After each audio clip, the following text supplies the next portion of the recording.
Olá, meninos e meninas do PVS. No nosso vídeo de hoje, vamos retomar alguns pontos das aulas 16 e 17 sobre iluminismo e revolução industrial, a partir de algumas questões de vestibulares sobre o assunto.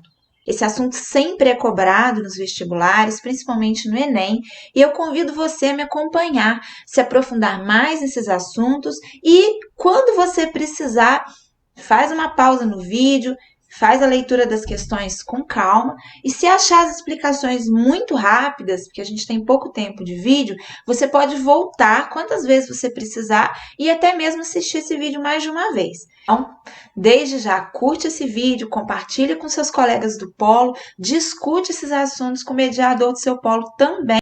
Então, nós vamos começar aqui, a nossa primeira questão é do Enem, do ano 2000, e é uma questão interdisciplinar de filosofia e de história, né? As questões de iluminismo, elas são relacionadas aí tanto à filosofia, às vezes também à sociologia e à história, e elas vêm sendo muito cobradas nas provas. O texto abaixo de John Locke, que viveu entre 1632 e 1704, revela algumas características de uma determinada corrente de pensamento. É essa corrente de pensamento que a gente vai identificar aqui na leitura dessa questão. Se o homem, no seu estado de natureza, é tão livre, conforme dissemos, se é senhor absoluto da sua própria pessoa e posses, igual ao maior e a ninguém sujeito, por que abrirá ele mão dessa liberdade? Por que abandonará o seu império e sujeitar-se-á ao domínio e controle de qualquer outro poder? Ao que é óbvio responder que, embora no estado de natureza tenha tal direito, a utilização do mesmo é muito incerta e está constantemente exposto à invasão de terceiros, porque, sendo todos senhores tanto quanto ele, todo homem igual a ele, e, na maior parte, pouco observadores da equidade e da justiça, o proveito da propriedade que possui nesse estado é muito inseguro e arriscado. Essas circunstâncias obrigam-no a abandonar uma condição que, embora livre, está cheia de temores e perigos constantes. E não é sem razão que procura de boa vontade juntar-se em sociedade com outros que já estão unidos ou pretendem unir-se para a mútua conservação da vida, da liberdade e dos bens a que chamo de propriedade. O enunciado da questão nos traz que, do ponto de vista político, podemos considerar o texto como uma tentativa de justificar. Observe, eu coloquei aqui para vocês uma parte que não está no texto original, né, colocando aqui para facilitar a compreensão da questão. Então, o texto tenta justificar, ou o texto justifica, na letra a existência do governo como um poder oriundo da natureza. O texto justifica a origem do governo como uma propriedade do rei. O texto justifica o absolutismo monárquico como uma imposição da natureza. O texto justifica a origem do governo como uma proteção à vida, aos bens e aos direitos? Ou o texto justifica o poder dos governantes colocando a liberdade individual acima da propriedade? Dá uma pausa aí no vídeo, releia com atenção se for necessário, dê a sua resposta e retorna depois para ver se você está certo. A resposta correta para essa questão é a letra D. Vamos entender por quê. A partir da leitura do texto, é possível perceber que no pensamento do Locke, o governo existe a partir da união das pessoas para a conservação dos seus direitos naturais. O que são esses direitos naturais para o Locke? Para o Locke, esses direitos são a liberdade nas suas mais diversas formas, como a liberdade de expressão, a liberdade de pensamento e a liberdade religiosa. Ele repete isso muitas vezes, né, que é um estado natural do homem, essa liberdade. Além da liberdade, você tem também como direito natural, de acordo com Locke, a vida e a propriedade. O Locke é considerado um dos autores contratualistas, junto com Thomas Hobbes e o Jean-Jacques Rousseau. Embora seus pensamentos sobre o estado natural e a própria formação do estado sejam bem diversos para esses três autores. Tá? Na letra a afirmativa diz que o texto e o autor tentam justificar o governo como poder oriundo, né, vindo, essa palavra oriundo significa vindo, da natureza. Mas isso não é verdade. Fica bem claro que para o John Locke essa união das pessoas ela não é natural, mas calculada com um propósito. Na letra B e na letra C fala-se sobre a questão do rei e do absolutismo, como se o texto fizesse uma defesa do Estado como propriedade ou uma defesa do próprio absolutismo. Uma propriedade do rei ou uma defesa do próprio absolutismo monárquico. Esse pensamento está mais próximo do pensamento do Thomas Hobbes, que lá no século XVI defendeu o absolutismo monárquico, mas não está relacionado com o pensamento do John Locke, né, que é o autor do texto. O John Locke ele foi um grande crítico do absolutismo monárquico e defendia um Estado não interventor, mas sim um protetor dos direitos naturais que citamos mais acima e que vem expresso aqui na opção da letra D, que é a letra correta. Para Locke, como diz na letra D, o Estado nada mais é do que um amparador dos direitos naturais, protegendo-os interna e externamente, resolvendo conflitos de maneira imparcial. O Estado é algo a que recorrer caso esses direitos sejam feridos. Por isso, John Locke é considerado o pai do liberalismo político e um dos precursores do iluminismo. Por fim, a letra E dá a entender que a liberdade individual ela estaria acima do direito de propriedade. E também fica bem claro pelo texto que o Locke coloca esses direitos no mesmo patamar. Né? O direito à liberdade ele não está acima do direito à propriedade. Então, essa propriedade, caso o indivíduo a adquira, ninguém pode retirar dele, ninguém pode tomar dele. E nesse ponto, Rousseau, um dos outros contratualistas que nós falamos, vai em desacordo com o Locke, porque ele diz que a propriedade privada ela está na origem das desigualdades. O Rousseau ele faz uma crítica à propriedade privada, tá? Mas isso é assunto para um outro momento. Você pode depois procurar mais informações a respeito, que também vai ser muito importante para você. Bem, a próxima questão aborda duas correntes de pensamento diferentes, de épocas distintas, em dois textos. Isso é comum também no Enem. Presta bastante atenção aqui na correção, tá? Essa questão é do Enem 2019 e o texto 1 traz a seguinte informação para a gente. A centralização econômica, o protecionismo e a expansão ultramarina engrandeceram o Estado, embora beneficiassem a burguesia incipiente. Bem, já na bibliografia, a gente tem uma dica que esse texto refere-se ao mercantilismo, tá? A gente vai explicar daqui a pouquinho o que é o mercantilismo novamente para vocês.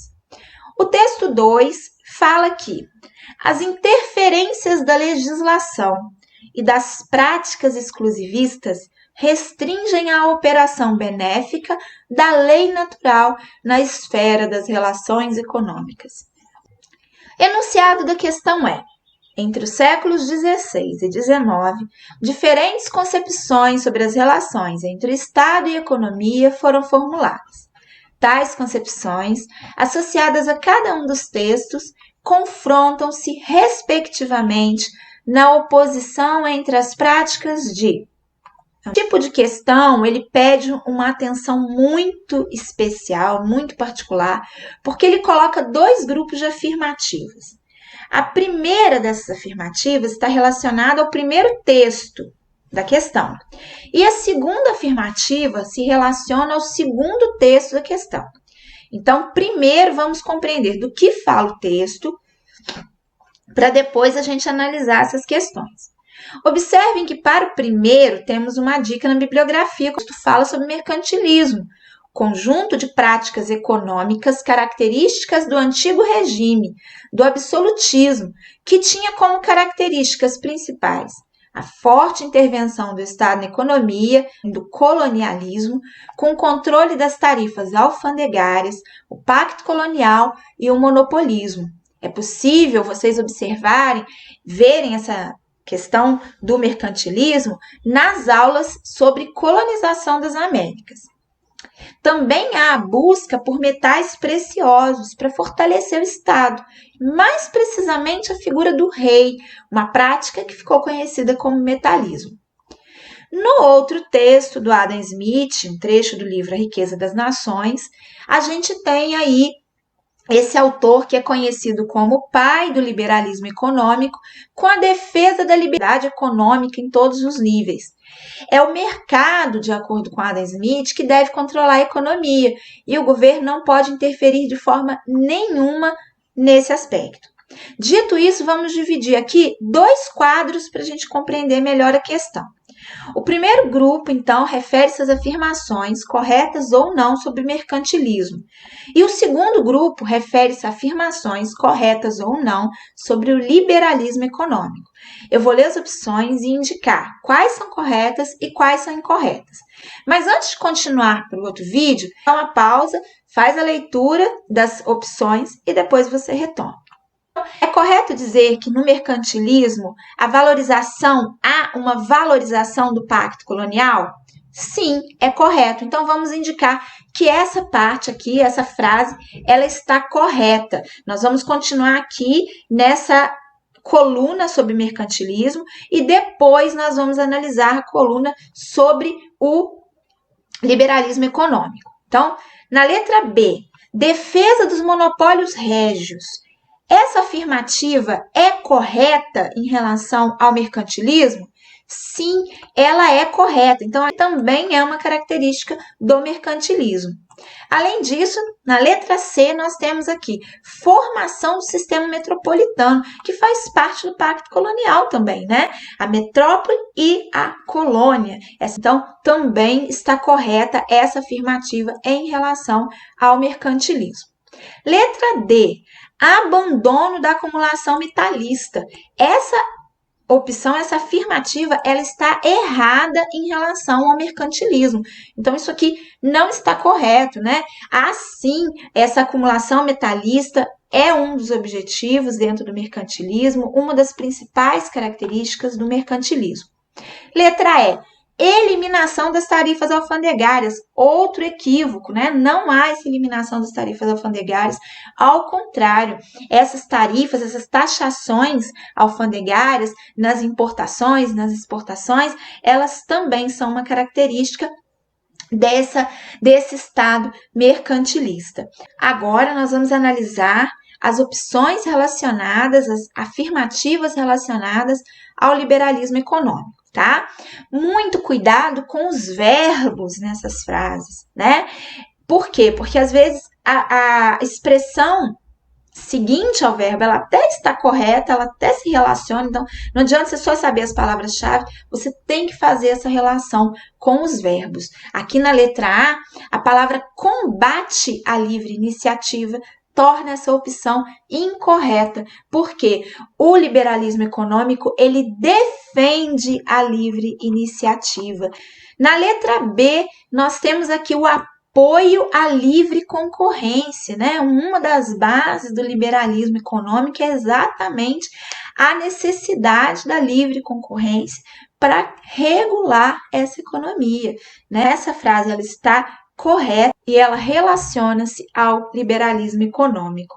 Letra C, crítica à livre navegação. Mais uma vez o verbo aqui, ó, destruindo a nossa afirmativa, né? O liberalismo econômico, ele não critica a livre navegação, ele deseja que os estados possam navegar livremente, que os mares sejam livres, né? Que não haja esse controle dos mares. Letra D, estímulo ao livre comércio. Essa afirmativa, ela está correta, né? Há sim no liberalismo econômico esse estímulo ao livre comércio.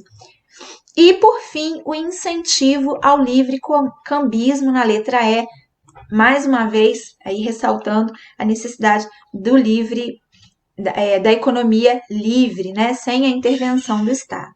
A resposta correta é a letra B, já que é a única em que as duas afirmativas relacionam-se corretamente com os textos. A próxima questão é da FUVEST e vai falar sobre os anos iniciais da Revolução Industrial na Inglaterra, como já indicado no enunciado da questão. Vamos ler. Sobre a inovação tecnológica no sistema fabril na Inglaterra no século XVIII, é correto afirmar que ela, observem aqui, ele está falando sobre inovação tecnológica, tá? Então, letra A. A inovação tecnológica foi adotada não somente para promover maior eficácia da produção, como também para realizar a dominação capitalista. À medida que as máquinas submeteram os trabalhadores a formas autoritárias de disciplina e a uma determinada hierarquia. Letra B. A inovação tecnológica ocorreu graças ao investimento em pesquisa tecnológica de ponta, feito pelos industriais que participaram da Revolução Industrial. Letra C. A inovação tecnológica nasceu do apoio dado pelo Estado à pesquisa nas universidades.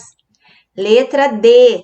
A inovação tecnológica deu-se dentro das fábricas cujos proprietários estimulavam os operários a desenvolver novas tecnologias. E letra E.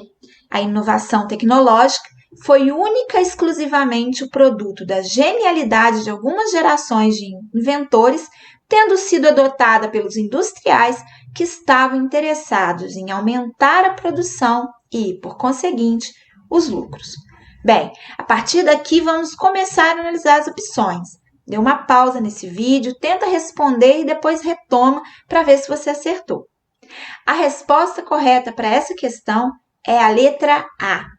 Vamos analisar essa opção e as próximas para entender melhor. Na letra A, podemos ver duas referências corretas relacionadas às inovações tecnológicas. E aqui não estamos falando apenas sobre o uso das máquinas, mas sobre o controle da luz, aumentando o tempo de produção na fábrica, sobre o uso do relógio como forma de marcar o tempo de trabalho e sobre toda a tecnologia que surgiu para melhorar a produção, sim, mas também para controlar melhor o trabalhador, separando cada vez mais econômica e socialmente patrões e empregados. A letra B está incorreta porque não houve um investimento em pesquisa de ponta como um projeto de um grupo de industriais, como a frase dá a entender. Na letra C, há a indicação de que essas melhorias teriam o apoio do Estado, mas ela também está incorreta. Os investimentos foram da sociedade civil. Hoje, podemos dizer que há estados, há países no mundo que investem em pesquisa e tecnologia, sim, mas no século XVIII isso não era uma realidade. Fiquem muito atentos a isso. A letra D traz a ideia muito equivocada de que haveria nas fábricas um estímulo à criação ou ações individuais dos operários. Ideia que não corresponderia à realidade ainda nos dias de hoje, quanto mais na realidade do século XVIII, quando essas pessoas eram exploradas no trabalho até o limite das suas capacidades, viviam e trabalhavam em condições insalubres, com baixíssimos salários e sem nenhum direito. Por fim, a letra E, que traz a ideia de que essas inovações seriam quase obra do acaso, algo que surgiu espontaneamente e que foi aproveitada pelos industriais. É uma ideia errada pelo fato de que, embora, como dissemos lá na questão B, não tenha sido algo planejado coletivamente, também não foi algo acidental. Os investimentos, eles buscavam lucros e com esses lucros havia maiores investimentos e os industriais enriqueciam cada vez mais. Bem, espero que você tenha aprendido coisas novas ou reforçado, aquilo que você já sabia nesse vídeo. Encerro por aqui, reforçando que você deixe suas dúvidas nos comentários ou até mesmo escreva aí algo que te chamou a atenção nessas questões. Curte o vídeo, compartilhe com seus colegas e se ainda não assinou, assine o canal do PVS para você saber sempre quando saem os vídeos novos. Um beijo e até a próxima!